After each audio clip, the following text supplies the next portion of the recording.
She was forgotten at school by her stepmother. Then 70 Hells Angels rode in.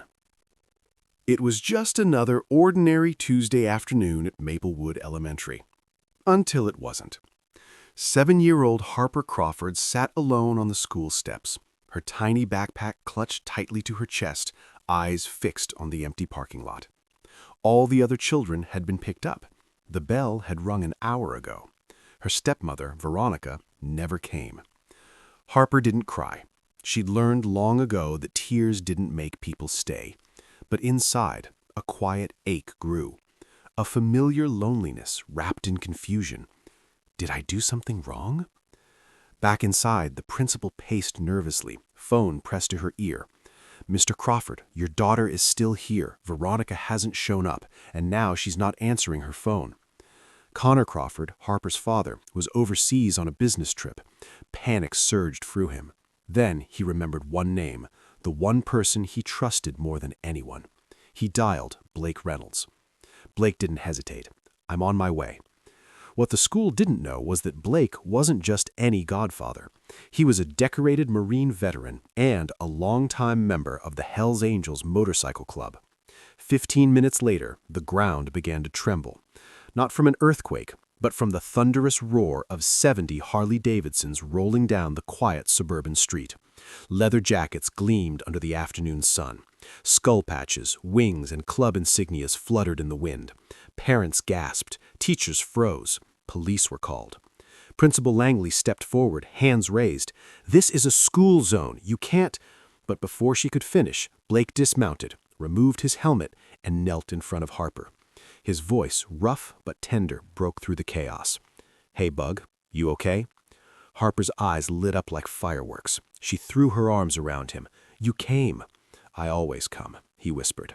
Behind him, Virginia V. Malone, one of the few female members of the chapter, stepped forward with a gentle smile. "We're doing our annual charity ride for kids with cancer today. Harper's dad called us because we're on her emergency contact list. We're just here to take her home." The tension eased. Slightly. But then headlights flashed. Veronica screeched into the lot, designer sunglasses hiding tired eyes. "What is all this? Who are these people?" she snapped, striding toward Harper. Blake stood slowly. "I'm her godfather. You forgot her again." "I was stuck in traffic," Veronica shot back, glaring at the bikers like they were criminals. "Give her to me." But Harper clung tighter to Blake's jacket. "I want to go with Uncle Blake."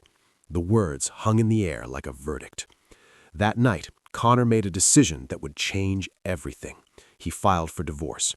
And he asked Blake, the man who'd promised his dying wife he'd always show up for Harper, to become her legal guardian. Flashback to 5 years earlier. Blake was lost, haunted by war, drowning in guilt, sleeping on park benches.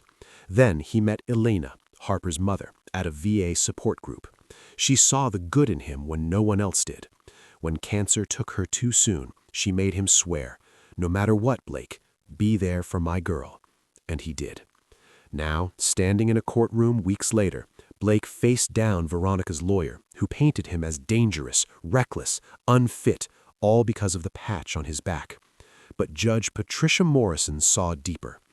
"You've got a clean record, Mr. Reynolds," she said firmly. "You've held steady employment, volunteered with at-risk youth, and most importantly, you've shown up for Harper every single time she needed you. That's not recklessness. That's responsibility." The gavel fell. Full guardianship granted to Blake Reynolds. Outside the courthouse, Harper jumped into his arms. "Does this mean you're my dad now?" Blake's eyes shimmered. "If you'll have me." The viral video of 70 Hells Angels arriving to rescue a forgotten little girl sparked outrage and inspiration. Critics called it a stunt, but thousands wrote in.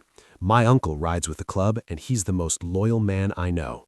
Real family isn't blood, it's who shows up. Today, Blake and Harper live in a cozy house on the edge of town.